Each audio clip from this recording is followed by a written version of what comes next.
Qu'est-ce que l'estime de soi? L'estime de soi, c'est le respect pour soi-même. C'est la conscience que l'on a de ses forces et de ses vulnérabilités. C'est l'acceptation que l'on en a. L'estime de soi est un élément important du fonctionnement de la personne. Elle entre en jeu dans la construction de la personnalité et de l'identité.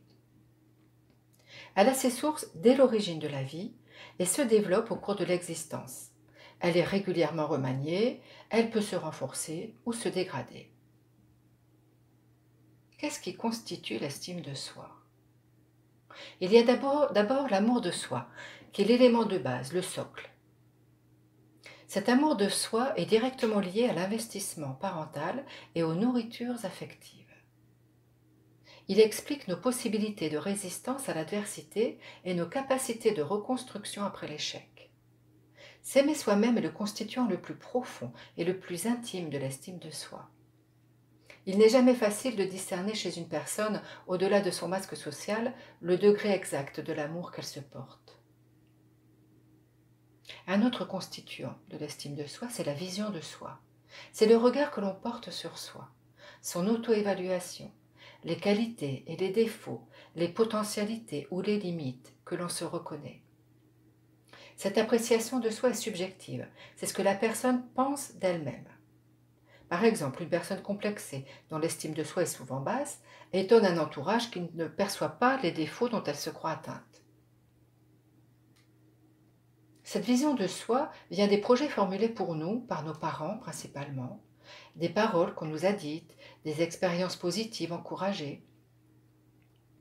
Elle joue sur notre capacité à entreprendre. Positive, la vision de soi est une force intérieure qui nous permet d'attendre notre heure malgré l'adversité. Trop limitée ou timorée, elle fait perdre du temps avant de trouver sa voie. Elle peut pousser le sujet à la dépendance vis-à-vis d'autrui. On peut établir des relations satisfaisantes avec les autres, mais on se limite au rôle de suiveur, on ne passe que sur des voies déjà explorées par d'autres. On a du mal à construire et à mener à bien des projets personnels. Elle peut freiner l'élan et la capacité à construire, à créer, à mener à bien ses projets.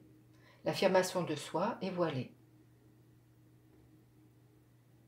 Autre constituant de l'estime de soi, c'est la confiance en soi. Et elle est souvent confondue avec la notion même d'estime de soi. Elle s'applique surtout à nos actes, au sentiment d'être compétent. Être confiant, c'est penser que l'on est capable d'agir de manière adéquate dans des situations importantes.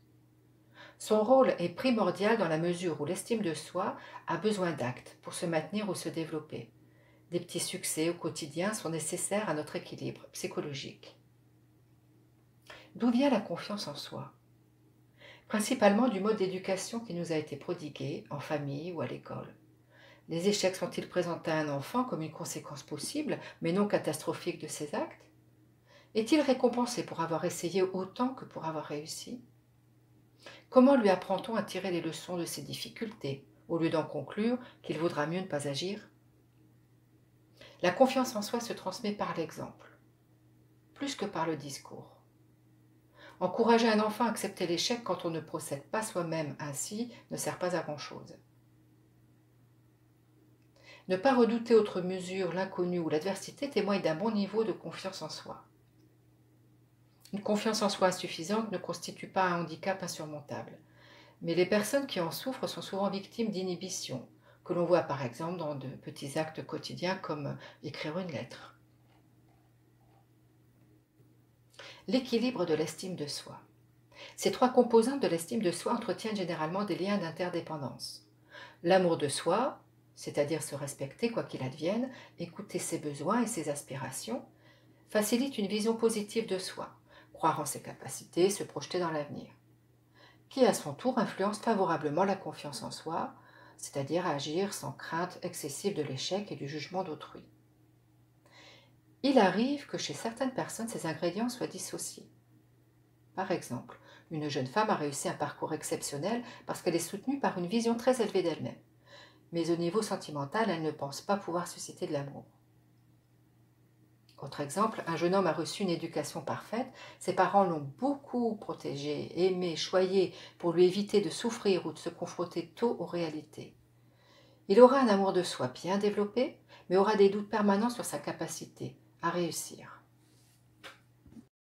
I should like to tell you, I should like to tell you, I should like to tell you, I should like to tell you, I should like to tell you, I should like to tell you.